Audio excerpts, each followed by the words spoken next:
بسم اللہ الرحمن الرحیم۔ السلام علیکم ناظرین، آج کا ہمارا موضوع ہے اصحاب فیل اور لشکر ابابیل۔ یمن و حبشہ کا بادشاہ ابرہہ تھا۔ اس نے شہر صنعا میں ایک گرجا گھر بنایا تھا اور اس کی خواہش تھی کہ حج کرنے والے بجائے مکہ مکرمہ کے صنعا میں آئیں اور اسی گرجا گھر کا طواف کریں اور یہی حج کا میلہ ہوا کرے۔ عرب خصوصاً قریشیوں کو یہ بات بہت شاق گزری۔ چنانچہ قریش کے قبیلے بنو کنانہ کے ایک شخص نے آپس سے باہر ہو کر صنعا کا سفر کیا اور ابرہہ کے گھر جا کر گھر میں داخل ہو کر پیشاب و پخانہ کر دیا اور اس کے در و دیوار کو نجاست سے آلودہ کر ڈالا۔ اس حرکت پر ابرہہ بادشاہ کو بہت پیش آیا اور اس نے کعبہ معظمہ کو ڈھا دینے کی قسم کھا لی اور اس ارادے سے اپنے لشکر لے کر روانہ ہو۔ اس لشکر میں بہت سے ہاتھی تھے اور ان کا پیش رو ایک بہت بڑا کوہ پیکر ہاتھی تھا جس کا نام محمود تھا۔ ابرہہ نے اپنی فوج لے کر مکہ مکرمہ پر چڑھائی کر دی اور اہل مکہ کے سب جانوروں کو اپنے قبضے میں لے لیا، جس میں عبد المطلب کے اونٹ بھی تھے۔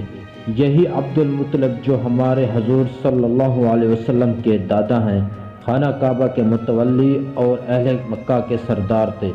یہ بہت ہی روبدار اور نہایت ہی جسیم و باشکوہ آدمی تھے۔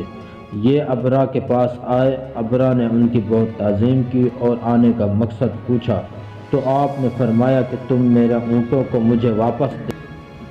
یہ سن کر ابرہہ نے کہا کہ مجھے بڑا تعجب ہو رہا ہے کہ میں تو تمہارے کعبہ کو ڈھانے کے لیے فوج لے کر آیا ہوں جو تمہارا اور تمہارے باپ دادا کا ایک بہت مقدس محترم مقام ہے۔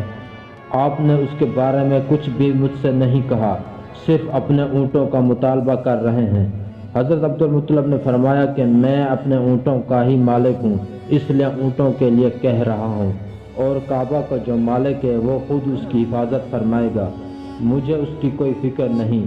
ابرہہ نے آپ کے اونٹوں کو واپس کر دیا۔ پھر آپ نے قریش سے فرمایا تم لوگ پہاڑوں کی گھاٹیوں اور چوٹیوں پر پناہ گزین ہو جاؤ۔ چنانچہ قریش نے آپ کے مشورے پر عمل کیا۔ اس کے بعد حضرت عبد المطلب نے کعبہ کا دروازہ پکڑ کر بارگاہ الہی میں کعبہ کی حفاظت کے لیے خوب رو رو کر دعا مانگی اور دعا سے فارغ ہو کر آپ بھی اپنی قوم کے ساتھ پہاڑ کی چوٹی پر چڑھ گئے۔ ابرہہ نے صبح اپنے لشکروں کو لے کر کعبہ مقدس پر دھاوا بول دینے کا حکم دے دیا اور ہاتھیوں کو چلنے کے لیے اٹھایا، لیکن ہاتھیوں کا پیش رو محمود جو سب سے بڑا تھا وہ کعبہ کی طرف نہ چلا۔ جس طرف اس کو چلاتے تھے چلتا تھا، مگر کعبہ مکرمہ کی طرف نہ چلا تو وہ بیٹھ جاتا تھا۔ اتنے میں اللہ تعالیٰ نے اس سمندر کی جانب سے پرندوں کا لشکر بھیج دیا اور ہر پرندے کے پاس 3 کنکریاں تھیں، 2 پنجوں میں اور 1 چونچ میں۔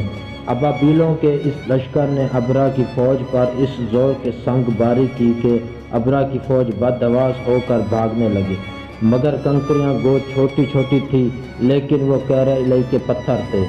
پرندے جب ان کنکریوں کو گراتے تو وہ سنگریز فیل سواروں کے خود کو توڑ کر سر سے نکل کر جسم کو چیر کر ہاتھی کے بدن کو چھیدتے ہوئے زمین پر گرتے تھے۔ ہر کنکری پر اس شخص کا نام لکھا تھا جو اس کنکری سے ہلاک کیا گیا۔ اس طرح ابرہہ کا پورا لشکر ہلاک و برباد ہو گیا اور کعبہ معظمہ محفوظ رہ گیا۔ ناظرین، اگر ہماری ویڈیو اچھی لگی تو ہمارے چینل کو سبسکرائب کر دیں اور ساتھ میں بیل آئیکن کو ضرور دبائیں تاکہ ہماری ویڈیو آنے والی آپ تک پہنچے۔